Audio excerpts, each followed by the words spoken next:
대전시가 민선 8기 최대 성과로 내세웠던 나노반도체 국가산단 조성 사업이 좌초 위기에 놓였습니다. 대전의 미래 먹거리로 기대가 매우 컸던 사업인데 무슨 내막이 있었던 건지 관련 내용 단독 취재한 정재훈 기자와 자세히 이야기 나눠보겠습니다. 정 기자 어서 오세요. 네, 안녕하십니까. 네, 자 나노반도체 국가산단 발표 당시만 해도 이 공업용지가 부족한 대전의 고민을 한 방에 해결할 호재로 꼽혔습니다. 그렇습니다. 먼저 추진 과정부터 좀 정리해 주시죠.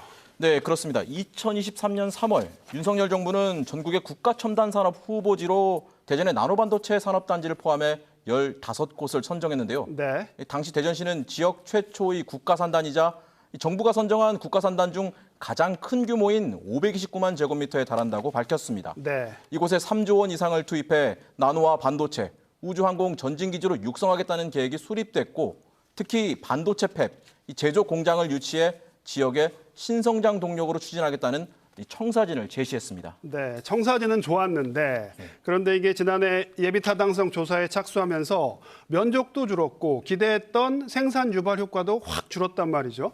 어떤 이유가 있었던 겁니까? 표면적으로 가장 큰 이유는 보상비 때문이었습니다. 네. 당장 130만 제곱미터에 달하는 옛 충남방적 부지를 비롯해 급경사지와 고속도로 등의 막대한 보상비, 토목 비용 문제로 예비타당성에서 제외됐습니다. 네. 이 면적만 놓고 보면 3분의 1이 줄어든 건데요. 생산 유발 효과는 6조 2천억 원에서 9,700억 원으로 6분의 1로 대폭 감소했습니다. 네. 이 단순히 면적만 줄어서는 이렇게 생산 유발 효과가 줄어들지는 않는데요. 네. 기업 유치 실패와 산단 수요 예측이 빗나가면서 생산 유발 효과가 크게 조정된 것으로 확인됐습니다. 네. 앞서 보도로 전해드린 것처럼 이 반도체 산업은 용수 공급과의 전쟁이라 해도 과언이 아닌데요. 대전과 비슷한 규모로 조성 중인 용인 나노반도체 클러스터의 경우 하루 107만 톤 이상의 용수가 공급되는 것으로 계획됐지만 이 대전 나노반도체 국가산단은 용인의 1% 수준인 11,000톤으로 산정됐습니다. 기업 수요가 있었다면 용수 공급 규모는 차원이 달랐을 것이라는 것이 학계 등 전문가들의 조언입니다. 용인의 1% 수준이다. 네, 그렇습니다. 네, 수요가 없어서 용수를 확보할 필요조차 없었다. 이렇게 이해가 되는데. 그렇게 해석이 됩니다. 네. 그런데 이게 대전시가 했던 얘기랑은 좀 다릅니다. 대전시는 항상 기업 입주 수요가 300%에 달한다. 입주 의사를 표한 기업이 매우 많다. 이렇게 홍보를 해왔는데 이게 좀 과장된 측면이 있다는 거잖아요. 그렇습니다. 예. 지난달 17일 이태구 대전시 정무경제과학 부시장은 나노반도체 국가산단 조성과 관련한 기자회견을 열었는데요. 네. 이 자리에서 이 부시장은 생산 유발 효과의 경우 후보지 지정 당시 6조 2천억 원으로 산출한 것은 이 조성비에 보상비가 포함된 수치고 네. 예비타당성 조사 신청에서 9,700억 원으로 산출된 것은 이 KDI 기준에 맞춰 보상비를 제외하다 보니 산출에 차이가 발생했다고 주장했습니다. 네. 특히 기업 유치는 대덕 테크노밸리와 대덕 산업단지에 자리한 반도체 이 소재 부품 장비, 이른바 소부장 기업의 사업 확장 수요를 비롯해 수도권 기업의 입주 의향이 충분히 있는 것으로 조사됐다고도 밝혔습니다. 수도권 기업까지 입주를 하려고 했다. 맞습니다. 그런데 한 달도 채 지나지 않아서 예비타당성 조사 자체를 철회하게 됐습니다.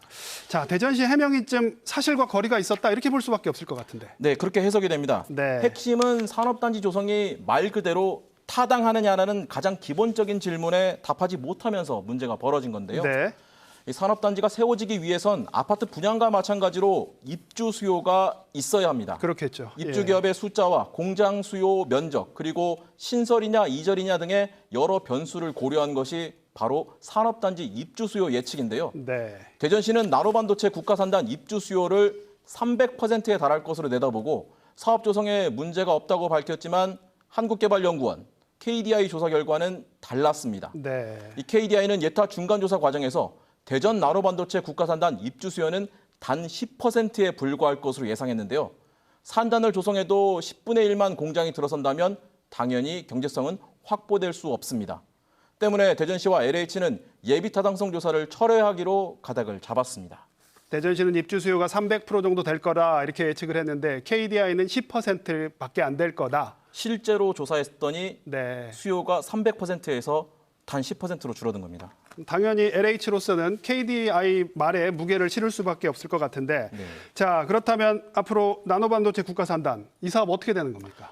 일단 지금까지 행정 절차는 전면 백지화됩니다. 네. 이 나노반도체 국가산단을 조성하기 위해서는 처음부터 다시 행정 절차를 밟아야 합니다.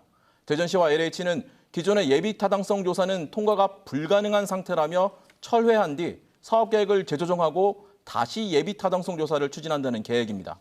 이 경우 기존에 있던 절차를 다시 추진해야 하기 때문에 많은 기간이 소요될 것으로 예상돼 이 민선 8기 공약인 산업단지 500만 평 조성이라는 약속도 수정돼야 할 것으로 보입니다. 네, 그렇군요. 정 기자 취재하느라고 고생 많았습니다. 감사합니다.